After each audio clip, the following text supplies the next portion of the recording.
How many batteries have you bought for the same motorcycle? I'm holding my third dead 1 in 5 winters, nearly $600 of lead, and every one of them died the same way. Here's the part that stings. The batteries were never the problem. My Harley was killing them while it sat, and yours is probably doing the same thing right now. There's a $15 fix, but cheap chargers have a reputation for cooking batteries or worse. So today I'm testing one against the meter, and one reading genuinely surprised me. Stick around, this ends the cycle for good. That battery on the bench cost me $189 at the dealer counter. The one before it was about the same. The one before that was a little cheaper because I went aftermarket, and it died fastest of all, which at the time I blamed on the brand. 3 batteries, 5 winters. Meanwhile, a mate in my club is still running the battery that came in his bike 8 years ago. Same climate, same kind of riding. For a long time I told myself batteries just aren't made like they used to be. Which is the kind of thing men my age say when we don't want to admit we're doing something wrong. So this winter I decided to actually find out, not guess, measure. Here's the minimum you need to know, and I'll keep it short because the meter tells the real story. The battery in most Harleys is an AGM, a sealed lead-acid battery with the acid held in glass matting. Inside it are lead plates. And here's the thing nobody tells you when you're handing over your card. A lead-acid battery starts dying the moment it drops below full charge. As it discharges, soft lead sulfate forms on the plates. Charge it back up promptly and that sulfate dissolves back where it belongs. Let it sit discharged even partially and those crystals harden. Think of sugar settling in the bottom of a cold cup of coffee. Stir it right away, it dissolves. Leave it a week, and you can stir all you want. It's staying down there. That hardened sulfate is plate area the battery can never use again. Every winter it sits. The battery gets permanently smaller inside its own case. Now, why does a Harley sitting still lose charge at all? Because it isn't actually off. The security module, the clock, the radio memory on the big touring bikes, they all sip current with the key out. That's called parasitic draw, and it never sleeps, never takes a day off, and never feels bad about it. The question is how much? And that's not a forum question, that's a multimeter question, so let's go find out on my actual bike. Seat off, battery exposed. First thing I check before any electrical measurement, and I've been burned skipping this, is the condition of the terminals in the ground. A loose or corroded terminal will mimic a dying battery so convincingly that people replace perfectly good batteries over it. Mine are clean, connections tight. So that's not my excuse. To measure parasitic draw, you pull the negative lead and put the meter in series, so every milliamp the bike drinks has to flow through the meter. Small warning if you try this. The moment you reconnect anything, the security module wakes up and pulls a bigger gulp of current for a short while before it settles. If you take your reading in that window, you'll panic over a number that isn't real. So I connect, and I wait, and I stand in a cold garage watching a meter, which is about as glamorous as this hobby gets. It settles, just under 10 milliamps, 10 thousandths of an amp. Sounds like nothing, doesn't it? Let's do the math out loud, because this is the number that explains 5 winters. 10 milliamps around the clock is roughly a quarter of an amp hour every day. My battery holds 28 amp hours when it's new and healthy. Park the bike the first week of November. Come back the first week of February, call it 90 days. That's over 20 amp hours gone. And that's before the battery's own natural self-discharge, which gets worse in the cold. And before you remember, my battery isn't new and healthy, it's already lost capacity to sulfate from the winters before. So it was never a bad battery. It was a slow leak I couldn't see, running all winter, every winter, while I sat inside thinking the bike was resting. It wasn't resting, it was starving. When I brought this up at the clubhouse, I got the 2 classic answers, and I've used both myself over the years, so no judgment. Answer 1, pull the battery and disconnect it for the winter. That works, it beats doing nothing by a mile, but you lose the clock and the presets. The terminal bolts get chewed up by twice a year wrenching, and you've still got a battery slowly self-discharging on a shelf instead of on the bike. Answer 2, just start it up once in a while. That one I want dead and buried. A 20-minute idle in a December garage doesn't come close to putting back what the bike stole all week. And running a cold engine briefly and shutting it down loads the oil with condensation on top of it. You're not maintaining the bike. You're rehearsing its funeral. Right, now the fix and the argument. The fix is a battery maintainer, a small automatic charger that brings the battery to full, then drops back to a low float voltage and just holds it there, topping up what the bike steals. The name brand version, the one everybody in the club recognizes, Runs about $50. The one I bought at the discount tool store cost me $14.99. Both bought with my own money. Nobody sent me anything. And honestly, no company would want their name in this video until they've seen how it ends. Because here's my problem with the cheap one. And it's not snobbery. A maintainer's entire job is holding one voltage accurately, forever, unattended, connected to a bike that's parked over a garage floor. For an AGM, that float wants to be in the mid-13s, around 13.5 volts. Too low, and it's not doing its job. The sulfate wins anyway. Too high, held for months, and it slowly overcharges, cooks the battery dry, and a sealed battery has no way to be topped back up. So a cheap charger with a sloppy float doesn't just fail to help. It can kill the battery slower and more expensively than winter would have.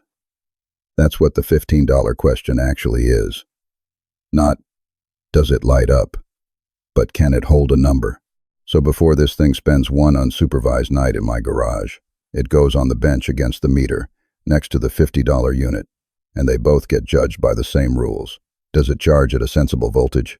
Does it actually switch to float when the battery's full, because a charger that never steps down is just a crock pot? And does that float sit in the safe window? While I'm setting that up, let me deal with the sadder question. The battery I just pulled out. I put it on charge properly, let it finish, then let it rest overnight. Because a battery straight off a charger reads flatteringly high, that surface charge has to bleed off before the number means anything. A healthy, full AGM should rest at about 12.7 volts, give or take. Next morning, mine reads 12.35. That doesn't sound dramatic, but a rested lead-acid battery lives its whole life between roughly 12.7 and 12 volts, so 12.35 after a full charge means this battery is only around 3/4 of what it was, and it will never come back. That's the hardened sugar in the bottom of the cup. It'll start the bike on a warm afternoon, no problem, and that's the trap. Because starting a cold engine with cold thickened oil is the one job that demands everything the battery has, delivered at the worst possible temperature. A sulfated battery is fine right up until the November morning you actually need it. I've been stranded by exactly that, years back, outside a diner 200 miles from home, and I blamed the battery then too. If you want to know why a tired battery lies to you, it's this. Resting voltage is the battery bragging, and voltage under load is the battery telling the truth. Watch the meter while the starter's engaged, and a healthy battery sags into the 10s and bounces straight back. A sulfated one drops like a stone toward the 9s. The clock resets, and on a fuel-injected bike, the electronics can brown out before the engine ever catches. Same battery, same day, the difference is you finally asked it to work. That's why the parts counter sees a line of confused riders the first cold week of every November. So, understand what I'm buying here, because I want to be straight with you. The $15 gadget cannot raise the dead. This battery's damage is permanent. What the maintainer does is protect the next one from ever going down the same road. That's the honest version of this video's promise. Bench test. Both units clipped to batteries, meter across the terminals, and I'll admit my expectation going in. I expected the cheap one to embarrass itself. Charging phase first. The brand unit climbs the voltage smoothly into the low to mid-14s, which is right where an AGM wants to be charged. The cheap one, 14.4. Fine, honestly fine. Then the wait, because the real test is the handover. Full battery. Does it back off? The brand unit steps down and settles at 13.5 on the nose, steady as a rock. And the cheap one steps down, it genuinely does switch and floats at 13.7. I sat there looking at that reading for a while. 13.7 is inside the acceptable window for AGM float. It's higher than I'd choose. It's near the top of the range, but it is not a battery cooker. The $15 unit, on my meter, on this day holds a legitimate float voltage. I expected to catch it lying and I didn't. That's the reading that surprised me, and I don't mind saying my opinion moved. One more bench check before it earns garage privileges, because this thing is going to live its life clipped near a steel frame. What happens when the clamps touch each other, or go on backwards? The brand unit plays dead until it sees a battery connected the right way round, no spark, no drama, the kind of idiot proofing I appreciate because I have, on occasion, been the idiot. The cheap one gave me a small snap of a spark on contact. Not a deal breaker once it lives on the fused pigtail instead of clamps.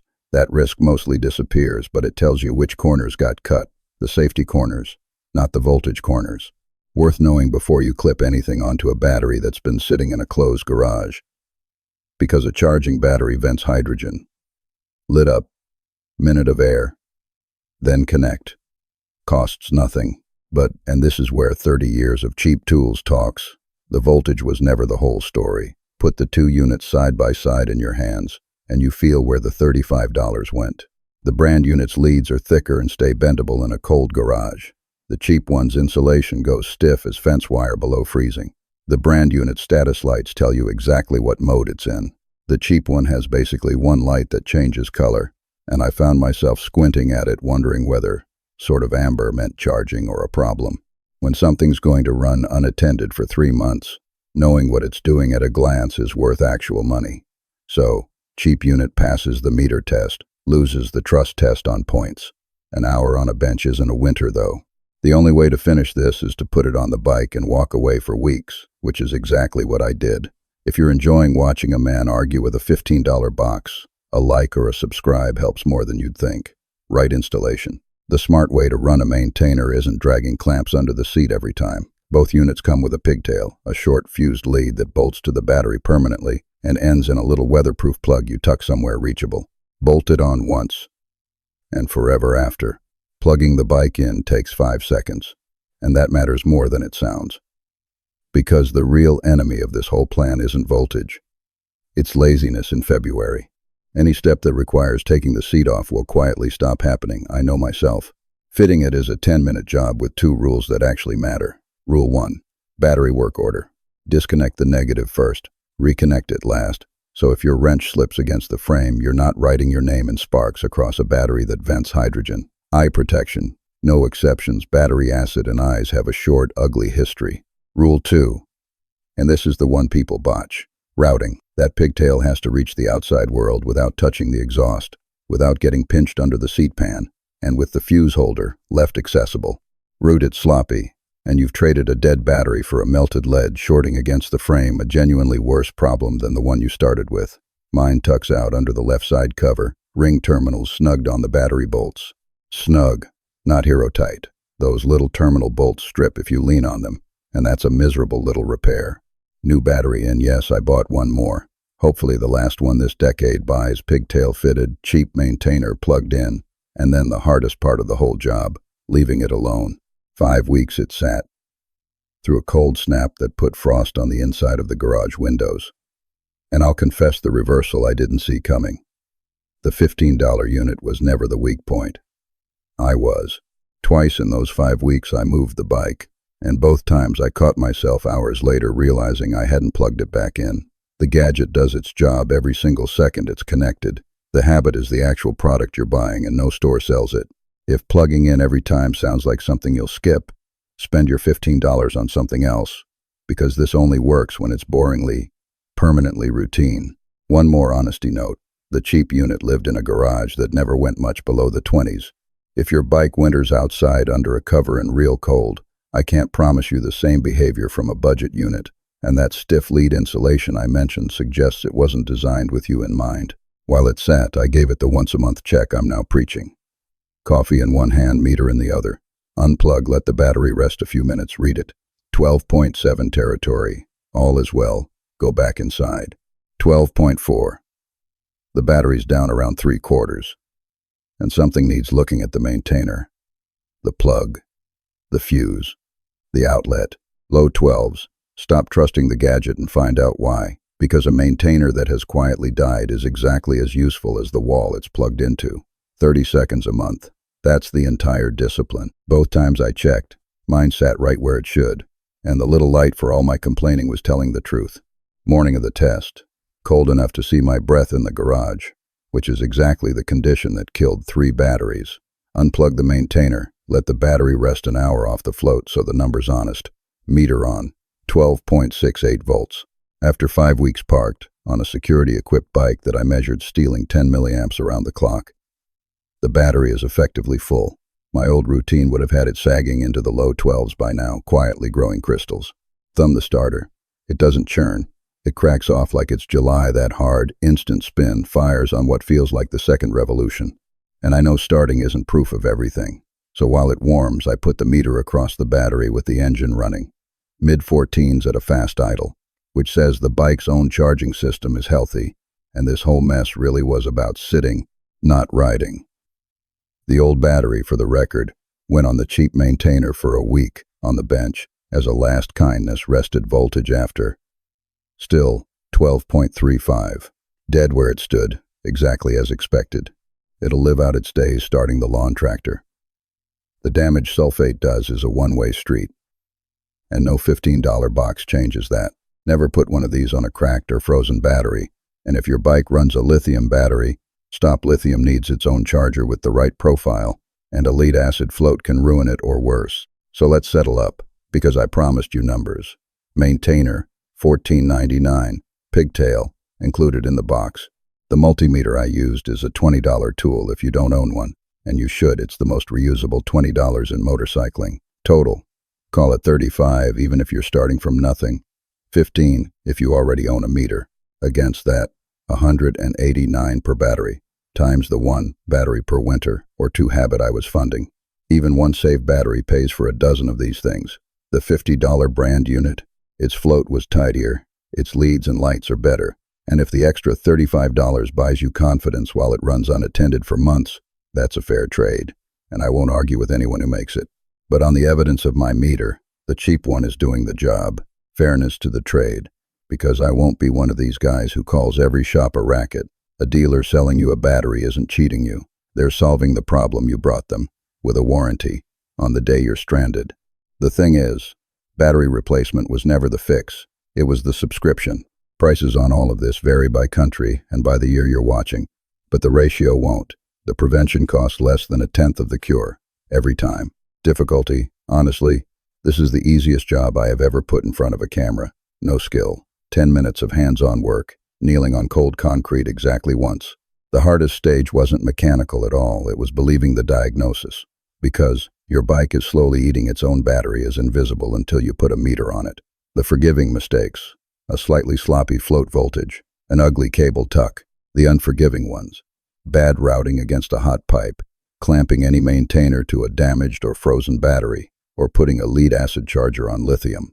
Those aren't dented pride mistakes, those are fire department mistakes. If your battery is swollen, cracked, or was ever deeply frozen, it gets replaced, not maintained. And if any of this feels beyond you, a shop will fit a pigtail in 5 minutes for pocket change. Time all in.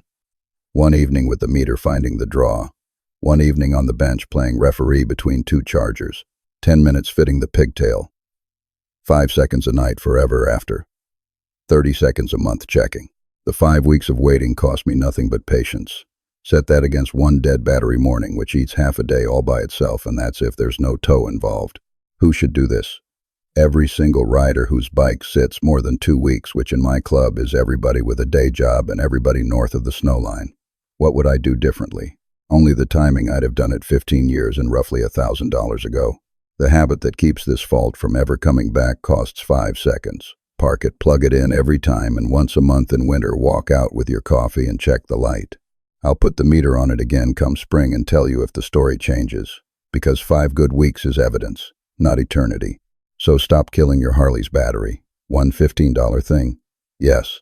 Fully, honestly, measured on my own meter, yes. Not because the cheap gadget is remarkable, but because the enemy was never dramatic. It was 10 milliamps, around the clock, all winter, for 5 winters. And I paid $600 before I spent one evening with a meter finding it. Don't be me. Be my mate with the 8-year battery. He's been plugging his in the whole time, he just never made a video about it.